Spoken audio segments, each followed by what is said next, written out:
다음은 홍순대 박사님으로부터 그 광명시의 독립운동사를 듣도록 하겠습니다.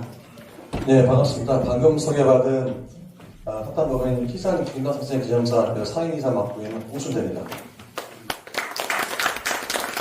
오늘은 상당히 뜻깊은 날인 것 같습니다. 105년 전 오늘 바로 광명에서 노원산의 독립운동이 있었던 그 기념적인 날입니다. 바로 그 날에 제가 이게 광명시 독립운동에 대한 얘기를 할 수 있게 돼서 너무너무 감사드립니다. 광명시는 아시겠지만 1914년 일제강점기 때 조선 총독부령에 의해서 금천, 안산, 과천, 세군이 시흥군으로 흡수됩니다.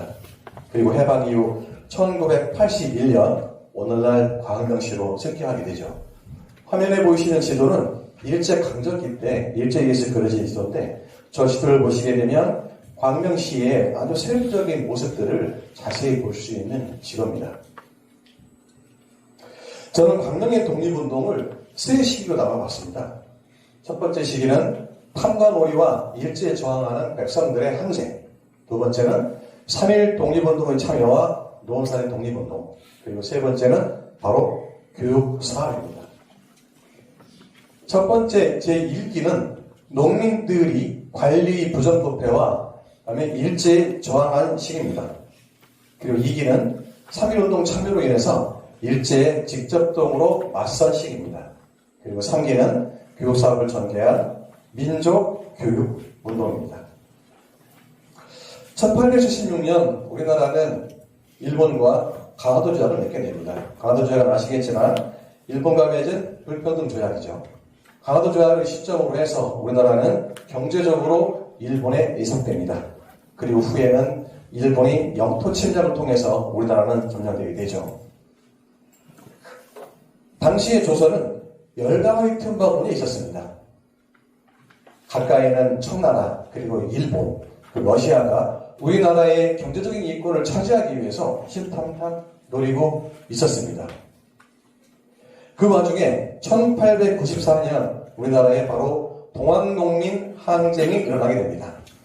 동학농민 항쟁은 잘 아시겠지만 군현 관리의 탐욕에 의해서 바로 삼정이 문란되고 그 제도를 개혁해달라는 요구였습니다. 하지만 이러한 제도 개혁 요구는 외세 침략에 대한 부국운동, 그리고 항일투쟁, 그리고 보옥안민운동으로 바뀌게 되죠.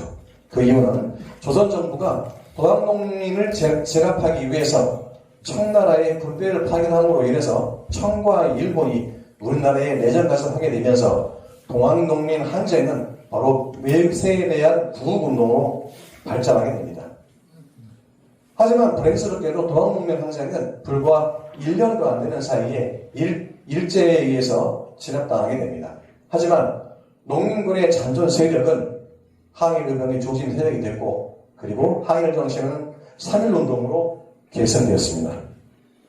자, 그럼 광명시의 독립운동 제1기를 말씀드리도록 하겠습니다. 1기는 말씀드린 대로 농민들이 관리 부정부패에 저항했던 시기입니다. 자, 두 번의 큰 농민 항쟁이 발생하게 됩니다. 1898년과 1904년 두 차례입니다. 1898년에는 전임 군수, 문봉호의 탐학과 벼슬아치들의 수탈, 바로 이 건에 의해서 농민들이 항쟁하게 됩니다.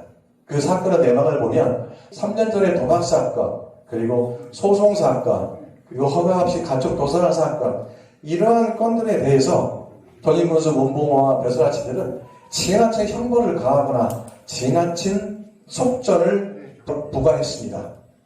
더구나 휘하 벼슬아치들은 농민들에게 과중한 세금을 걷게 됩니다. 탐학을 거부하게 되면 마을을 멸모시키는 등 도저히 할 수 없는 행위들을 했습니다. 당시 시흥지역의 토지소유 현황을 보시게 되면 분홍 10%가 전체 토지의 60%를 차지하고 있습니다. 대부분의 시흥 농민들은 소작인이나 임금 노동자나 전락할 수밖에 없었죠.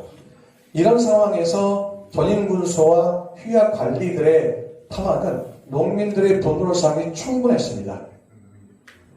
드디어 1898년 전임 군수가 물러나고 신임 군수가 부임하기 바로 직전에 남면 유등리의 집강 서우경이 주도로 사발통문을 돌리게 됩니다. 사발통문을 돌리자 읍내에 수천 명이 운집하게 되죠. 그래서 이 자리에서 벼슬아치들의 탐악을 조목조목 성토합니다. 하지만 이 소식을 들은 관리들은 도망가죠. 이 소식을 들은 또 농민들은 더욱 분개해서 이들의 집과 기물을 파괴하고 의복을 불태웠습니다. 또 농민들이 봉기했다가 이 소식을 들은 신임 군수는 즉시 부임해서 농민들의 요구가 정당하다고 인정합니다. 그러면서 해산을 종용하죠. 하지만 신임 군수는 원성을 샀던 향장들과 그리고 농민 봉기를 주도한 성우경을 체포하게 됩니다. 결론적으로 시흥 군수 문봉과 휘합 관리들은 처벌받지 않게 됩니다. 기록을 찾아보니까 전임 군수 문봉호는 시흥에서 벌인 과도한 벌금 징수권으로 체포는 됐으나 불과 체포된 지 한 달 만에 그 징계를 면해졌다는 사실을 확인했습니다. 바로 이 일기 독립운동에서 시흥 농민의 저항한 사건은 바로 자발적인 항쟁이었고 그리고 지배 조직 체제에 저항하는 운동이었습니다. 그리고 이 항쟁은 1904년 농민 봉기로 계승됩니다. 자, 1904년은 일제가 러시아와 전쟁을 벌이는 시기입니다. 따라서 일제는 한국의 통신과 도로를 강점하고 그리고 조선 정부를 위협해서 토지를 무상몰수하고 노동자를 강제 동원시킵니다. 당시 노동자 강제 동원에서 받은 임금은 6전에서 50전 정도입니다. 그 당시 화폐 가치로 보면 극장 성인 한 사람이 들어갈 수 있는 돈이 40전이니 대충 그 당시 임금 수준이 어떻는지 가늠할 수 있을 겁니다. 시흥 지역면이 건설에 동원된 구간은 바로 경부선입니다. 경부선의 영등포와 수원 구간이죠. 시흥 지방에도 약 80여 명의 노동자를 강제 동원시키라는 명령이 떨어집니다. 그러나 집강들은 주민 수천 명을 동원해서 정부에 항의하게 됩니다. 바로 주민 대표로 뽑힌 서우경은 일손이 모자라는 농번기에 도저히 노동자를 동원할 수 없다. 하지만 군수는 30명의 수장안을 제시합니다. 하지만 농민들은 강제 동원 자체의 문제가 있으니 절대 수용할 수 없다고 합니다. 그래서 농민들은 강제 동원을 피해서 산속으로 다른 마을로 피신하게 됩니다. 그야말로 당시 시흥에는 노동을 할 수 있는 사람이 거의 없었습니다. 농민들은 여기서 끝난 것이 아니고 정부의 불합리한 노동자 모집을 황성신문에 투구하게 합니다. 하지만 불행스럽게도 그 임무를 맡은 이명수가 관의 신강으로서 그 건은 무산이 됩니다. 따라서 관련자 김원록과 남중희는 투옥되고 그런 일에 빠지죠. 그러나 농민들은 여기서 그치지 않고 바로 한천교, 지금의 광명시 하안동의 안양천 합류 지점에서 수천 명이 모여서 집회를 하게 됩니다. 즉 그들이 요구하는 것은 강제 동원의 부당성을 지적하고 관하로 몰려와서 항의 집회를 열리게 됩니다. 하지만 그 과정에서 군수 박우양과 그 아들이 돌에 맞아 죽고 그리고 일본인 2명이 현장에서 사망하고 그리고 상당수가 부상을 입게 되는 사고를 겪게 됩니다. 이 소식을 들은 일본군 사령부는 2,000명이라는 군대를 파견해서 진압하게 됩니다. 그리고 한국 정부는 일본인 사망자와 부상자 사인의 배상금을 지불하게 되죠. 이 항쟁을 주도한 김원록에게는 교수형, 그리고 성우경과 하준영에게는 15년과 10년이라는 징역형을 내리게 됩니다. 우리는 이 일기, 즉 탄광오리와 일제에 저항한 백성들의 항쟁은 시흥 농민의 지배체제에다 항거 봉기로서 이것은 일제 침략에 대한 항거로 발전하게 됩니다. 자, 이기는 3.1운동의 참여와 노원살인 독립운동입니다. 이 시기는 일제 이탈함에 직접 맞섰다는 데 큰 의의가 있습니다. 1910년 조선은 경수국치를 당하게 됩니다. 한국을 강제로 병합하고 그 다음에 주권을 빼앗습니다. 그리고 일체의 통치를 완전히 그리고 영구히 일본에 넘긴다는 그런 조항이 있습니다. 이후 일제는 무단 통치를 하게 됩니다. 헌병 경찰청을 동원해서 한국 국민을 무력으로 제압하게 되죠. 그리고 법과 규칙을 조금만 위반하면 가혹한 벌로 다스리는 즉 공포정치를 시작하게 됩니다.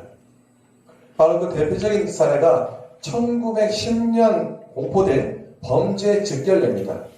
범죄 즉결례는 말 그대로 조금만 법 위반하거나 소송에 휘말리면 정상적인 재판 절차를 거치지 않고 경찰서장이나 헌병대장이 즉결 처분할 수가 있다는 초법적인 말씀입니다.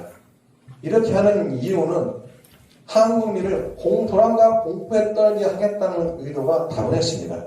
따라서 반대작용으로 한국 국민은 분노를 치솟았고 그리고 항의의식가 더 높아갔습니다. 심각한 가장 큰 문제는 일제가 벌인 토지조사 사업입니다. 1910년부터 1918년까지 벌인 토지조사 사업은 일제의 단 한 가지 목적이었습니다. 바로 조선총독부가 조선의 영토를 합법적으로 수용하겠다는 목적이었습니다. 토지조사가 끝난 이후에 전 국토의 약 50.3%가 조선총독부의 소유로 넘어갔다는 사실입니다. 즉 조선총독부가 최대 지주가 됐다는 사실이죠. 이렇게 되자 농업 기반 경제 사회인 조선은 경제가 흔들리게 됩니다. 농민들은 경작권을 박탈당했고 그리고 소수 지주의 소작인 또는 임금 노동자를 전락했다는 거죠. 그래서 일제의 권리를 잃게 된 농민들은 살기가 너무너무 힘들어지는 상황이 됩니다. 여기에 또 벌란곳에 기어부른다는 식으로 일본은 당시 쌀값이 폭등했습니다. 그 폭등을 잠재우기 위해서 조선에 있는 쌀을 매점 매석했습니다. 이렇게 되자 조선에서는 쌀값이 천정부지로 오르고 쌀이 많은 돈을 줘도 구할 수 없는 상황까지 가게 됩니다. 이렇게 되자 1918년에는 노동자들이 동맹 파업을 하거나 임금 투쟁 파업까지 벌이게 됐습니다. 토지조사 사업으로 토지에 대한 모든 경작권을 잊어버리고 그리고 먹을 수 있는 쌀조차도 일제가 매점 매석에서 구할 수 없는 상황. 이것은 바로 한국 민중의 저항이 극도로 높아 있을 수밖에 없고 항일 정신이 높아 있을 수밖에 없습니다. 드디어 3월 1일 3.1 만세운동 결의 움직임이 있습니다. 1919년 1월 21일 고종황제가 갑자기 승하합니다. 조선 내에는 고종황제는 일제에 의해서 독살당했다는 소문이 파다하게 퍼집니다. 그리고 저번 심장부인 일본 도쿄에서는 28 독립선언이 일어납니다. 28 독립선언은 일본 도쿄에 있는 한국인 유학생들이 모여서 독립선언을 했습니다. 드디어 민족 대표들은 3월 1일 독립만세 운동하기로 결의를 합니다. 3월 1일 시작된 만세운동은 전국으로 확산되었고 그리고 11월 9일에는 평안북도의 자성까지 퍼지게 됩니다. 국내는 물론이고 외국에 있는 우리 한국인이 있는 어느 장소에서라도 대한 독립 만세를 외쳤습니다. 그리고 시흥 지역에서는 시위가 6회 그리고 집회 인원은 약 1950명 수감은 37분이 됐습니다. 시흥 지역의 3.1 만세운동을 간략히 말씀드리면 시흥 북면의 시흥 공립보통학교에서 동맹휴업과 만세 시위를 벌였고요. 그리고 상인들은 가게 문을 닫는 철시를 통해서 독립만세에 호응했습니다. 그리고 3월 7일에는 시흥읍내 보통학교 학생들이 만세 시위와 동맹휴학을 강행했고 3월 23일에는 탐험기 등 400여 명의 주민이 모여 독립만세를 외쳤습니다. 그리고 3월 30일에는 시흥읍내 등지에서 만세운동 그리고 시흥군 세계소에서 독립만세 횃불 시위가 있었습니다. 오늘이 제가 소개 말씀드릴 바로 기념비적인 노원살이 독립운동이 일어난 날이었습니다. 바로 105년 전 오늘 서면 노원살이 독립운동이 있었습니다. 3월 27일 이정석의 주도로 노원살이 조제소 인근에서 만세 시위를 벌이게 됩니다. 하지만 일제는 이정석을 치안법 위반으로 잡아가게 됩니다. 이 소식을 들은 이정석의 아버지 이정원은 마을 주민에게 이 사실을 알립니다. 이 사실을 들은 배색 고등보통학교에 재학 중이던 최어천과 윤희병 주도하에 주민 300여 명의 군중과 함께 주재소에 항의 시위를 하게 됩니다. 이들의 요구는 체포된 이정섭을 석방하는 거였죠. 일제는 그들의 요구에 응하지 않았습니다. 결국에 만세시위 주동자 7인은 구속됐고, 그리고 독립운동에 참여했던 분들은 수육죄로 처벌을 받게 됩니다. 최호천, 윤희병 두 분은 징역 2년, 이정섭의 아버지 이종원과 최정성은 벌금 30원형, 그리고 유지호, 김인환, 최준환 등은 징역 1년 6월의 살게 됩니다.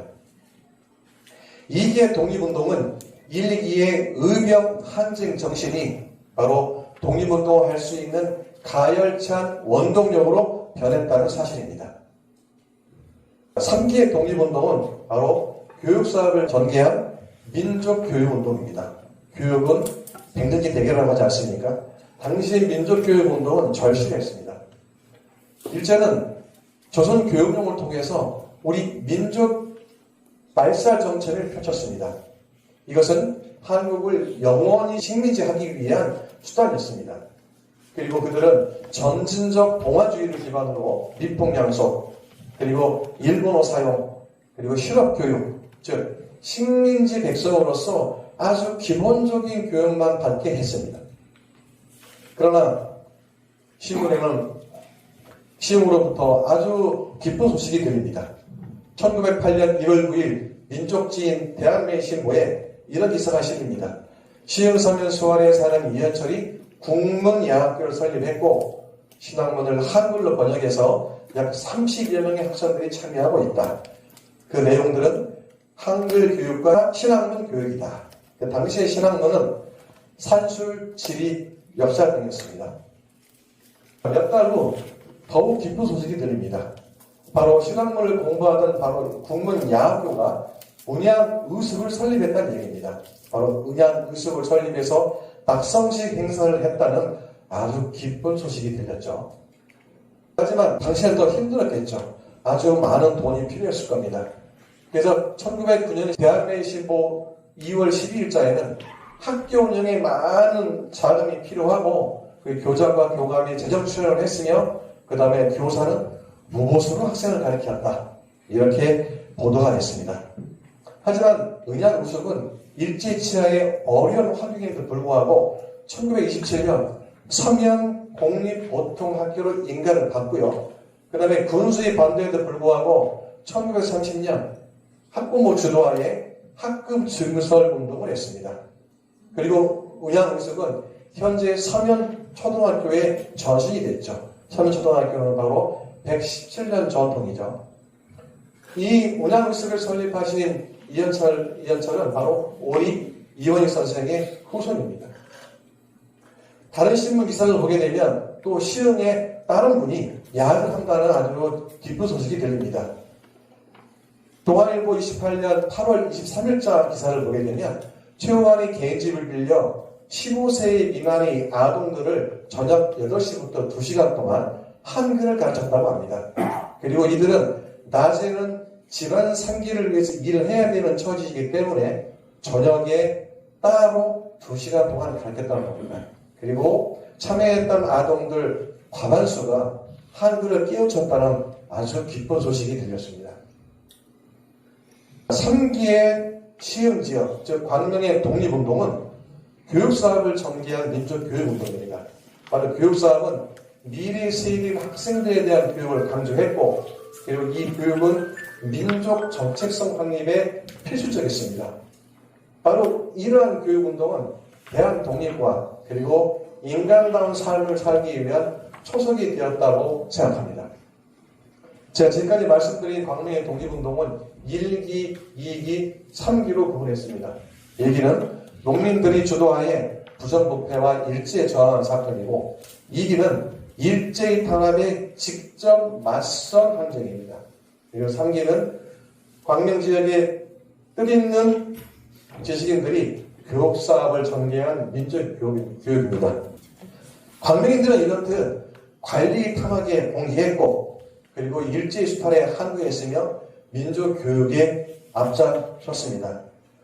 아무리 힘들고 아무리 어려운 여건이라 하더라도 광명인들은 민족 교육과 조국 독립을 위해서 이렇듯 헌신한 것이 사실입니다. 우리는 바로 이분들의 얼과 정신을 이어받아 훌륭한 광명인을 계속 발전할 수 있는 그런 시간이 됐으면 좋겠습니다. 감사합니다. 수고하셨습니다. 오늘 홍 박사님 강의를 듣고 보니까 광명이 살만한 도시네요. 혹시 질문 있으세요? 네. 있어요. 네, 안녕하세요. 저는 독립운동가 유지호 할아버지 손자 유희철이라고 합니다.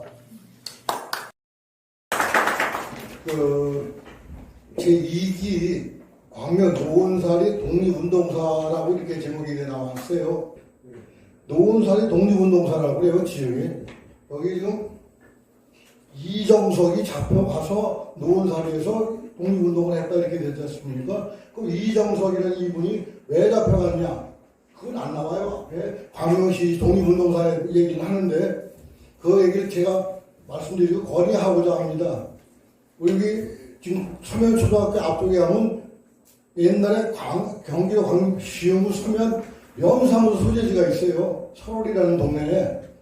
거기에서 27일 날 만세운동을 했습니다. 이분들이 모여서. 그때 인원은 그렇게 200명씩은 아니었고요.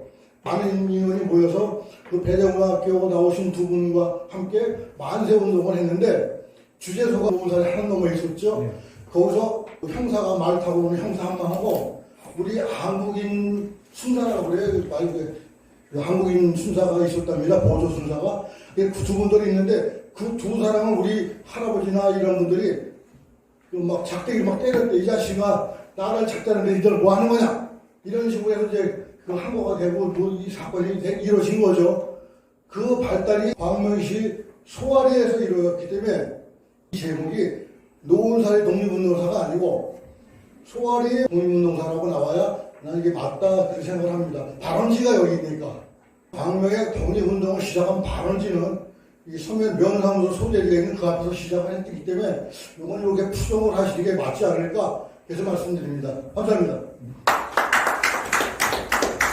저희가 지금 재판 기록을 중심으로 해서 독립운동사를 만들고 있었고요. 아직 다 밝혀지지 못한 독립운동사가 더 많이 있습니다. 그래서 더 많이 연구하고 밝힐 활동을 하고 있고요.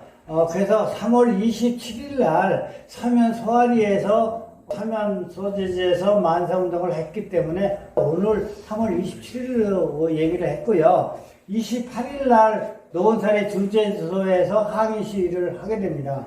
그래서 그거는 내일이거든요. 그래서 날짜는 오늘 했는데 거창하게 언론에 나오고 또한 그 재판 기록에 나오는 그 항의 시위가 노원살이었기 때문에 노원살이라고 했는데 어쨌든 그 연구자들하고 함께 고민해 보겠습니다. 소아리 독립운동사 얘기가 맞는 것 같고요.